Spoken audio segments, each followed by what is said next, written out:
I am cold, I am hot, all at the same time, but that's because I'm up at a high elevation and also drinking a smoothie, but then also sitting in the sun. All right, what do I want to talk about today? I want to talk about consultations. And if you'll notice this week, there's a bunch of posts about consultations. That's because I used to just always be behind and care so much about people's hair and that I was achieving their results that I would constantly be undercharging for their services. I was paying for their services out of my pocket, and I would go overtime by like hours. And I want to talk about this specific example. So I used to have a studio in my house, and I did chemical work in that house. And this is before I knew about salon ventilation and safety. I was more passionate about like doing hair your own way and creating unique services for clients.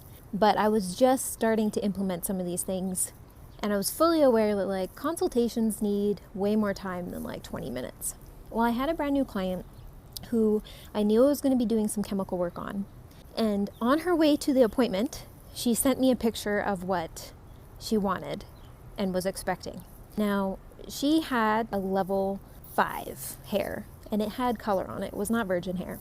She sent me a picture of a level 10 cool blonde balayage and was like, can we make this work? I'm on my way. And I just kind of froze, thinking like, yeah, like I can try and get her to this, but I'm probably not going to get it there today. But I was so overwhelmed with like, she's a brand new client. She's also a friend. It's my first time doing her hair. And she also is kind of a talker. So like, I know I'm going to get other clients from her if I do a really good job of it. And so she showed up and we had a consultation, and I probably spent 35 minutes on the consultation process itself, and then trying to figure out the formulas I would need to achieve that. And instead of setting the expectation with her that like, this is going to take 3 appointments or more to get you to that, because I was essentially doing a color correction, I didn't do that because I was just so overwhelmed with the chatting that was happening and knowing that I only had booked her like 3 hours for the appointment. So I just wanted to like get into it as fast as possible. And so we had a lot of emotional conversation also that I was like trying to address while trying to do a super complicated application color correction using like quite a few different formulas for it. Anyway, the point is, she told me during the end of the service that had a conference she was speaking at in front of like 3,000 people the next week. And I was just like, man, this would have been so good to know before I started the appointment. And obviously I didn't ask that question, do you have any big events coming up? Which is such an important question to ask, because if you find out someone needs a color correction and they're expecting the service to, achieve their goals that day, you end up just really shooting yourself in the foot if they need to come in 2 or 3 times more before their big event. And what if their hair needs a rest in between? Anyways, the conclusion is she walked out that day with, I would say, a level 7.5, 8 blonde, so like a caramel blonde, not her picture. She wanted to have cool level 10 blonde hair. And then trying to book her for the next like 2 sessions to achieve that, she had all this stuff in between that she couldn't actually come and see me. And so what happens?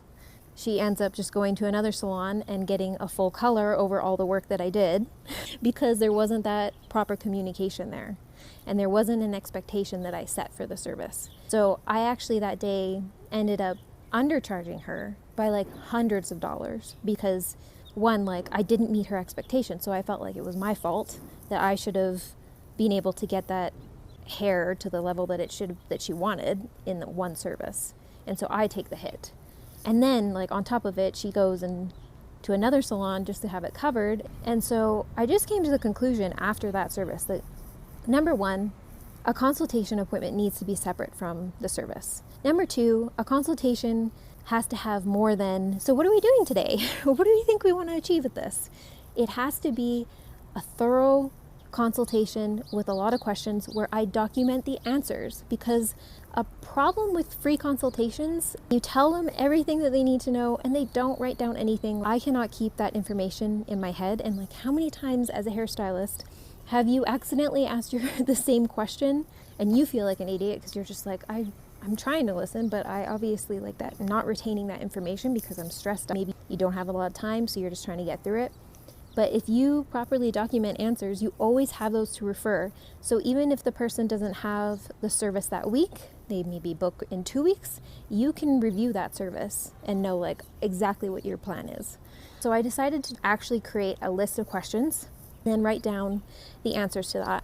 And then over the years, I've just been like refining that and making assets for stylists to use in consultations. I started charging for consultations because that is my brain work. This is my expertise. It is my time. I do not believe that stylists should be giving away free consultations. There's no other industry trade-wise that does that. Like if you have to, for instance, have a plumber come to your salon to quote you how much it would be to put in a sink, they charge you for that. And so that's my experience. I had like 5 different plumbers that I called to be like, hey, can you come like give me a quote for this work? And they were like, yeah, of course, it's going to be $75. I would be like, oh my God, just to come look and give me the quote. But that's their time. They've got to like give you the scope of work. That's worth something.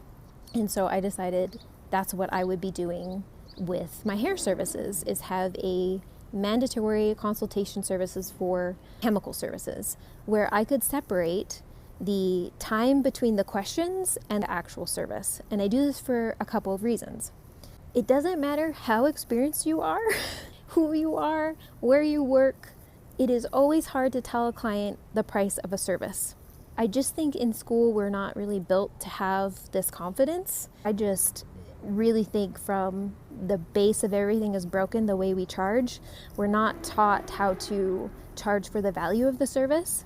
I personally don't think it's really fair for someone that has short, thin hair to be charged the same as someone who has long, thick hair just because the service name is called, partial highlights or a balayage. We should be charging for the value of the work and how long it takes us, how much product is used, the risk to our health, and our creative abilities. And so when you do a consultation and you write out everything that the client needs and you can look at stuff after they've left, then you have the chance to be like, this is actually this much work.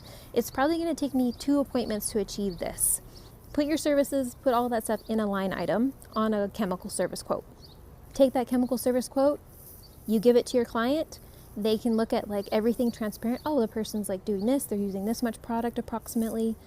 They can see the work, they know what they're paying for, then they can value the service. They can then decide to go ahead with the service, and then you, on your service day, are so prepared because you have your notes, you have your plan of action, you can fill out a job hazard analysis so you know exactly your workflow and your timing. Like, you don't have to book people back to back when you're doing chemical service and being paid the right wage for it.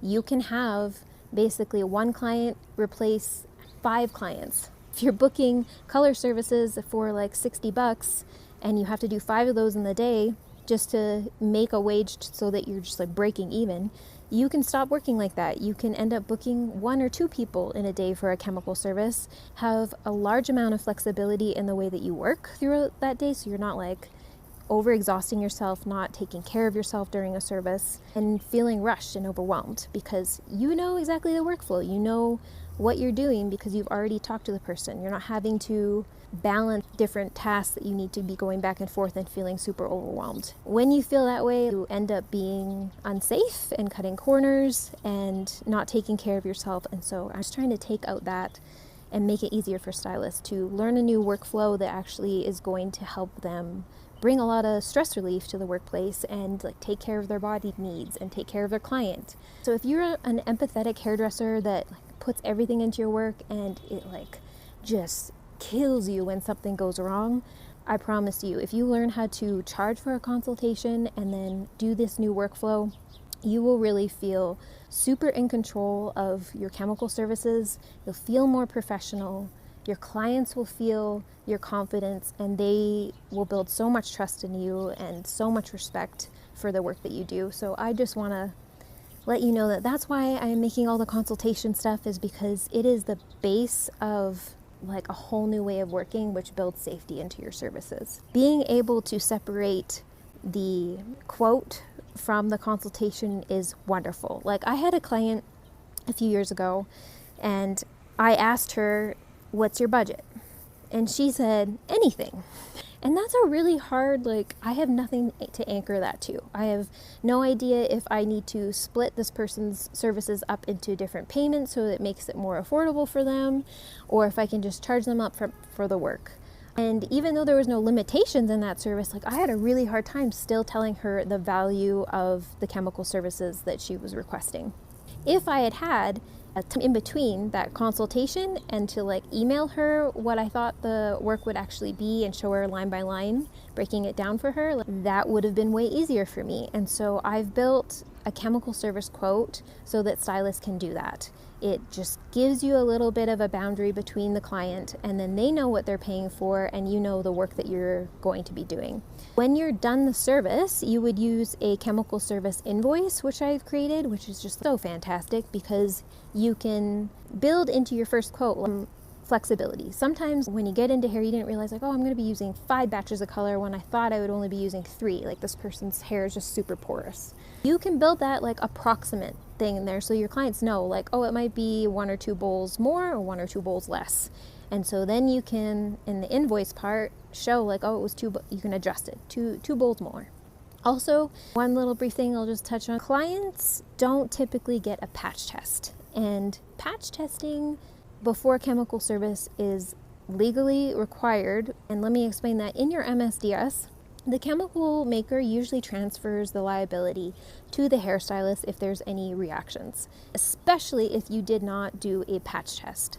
And so it is just so important, even if a person has had a lot of chemical work in the past, to do a patch test. A lot of clients do not know what a symptom of toxicity is. They don't know that like even having a headache or a rash would count as that. And so one of the things that comes up with hairdressers that are trying to build patch testing into their service is the client said that they want to bypass the patch testing because they are used to chemicals.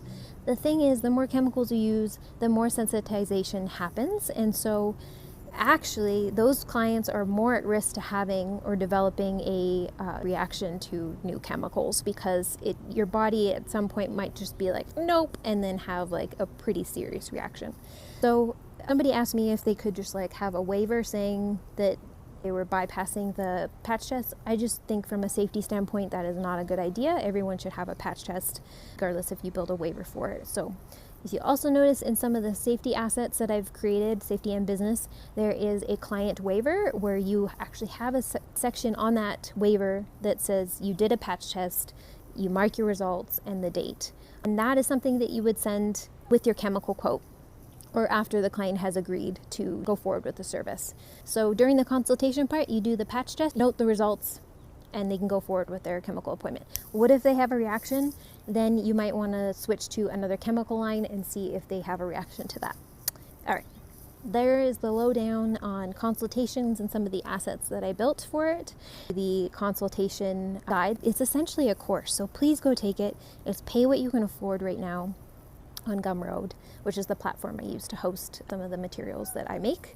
And I promise you, it's more than just like learning how to do a consultation. I also talk about how to price yourself, and there's like a bundle of assets to help you work through some of this stuff. I even talk about adjustment services and imposter syndrome. So if you're dealing with any of that, if you're feeling stressed out during chemical services, if you feel like you're doing your best but making a lot of mistakes, or the client isn't really that satisfied with your work, this is like something that could really change your life in the salon. So go get it. It's pay what you want, name your price. It's fine if you can't afford a lot, that's totally fine.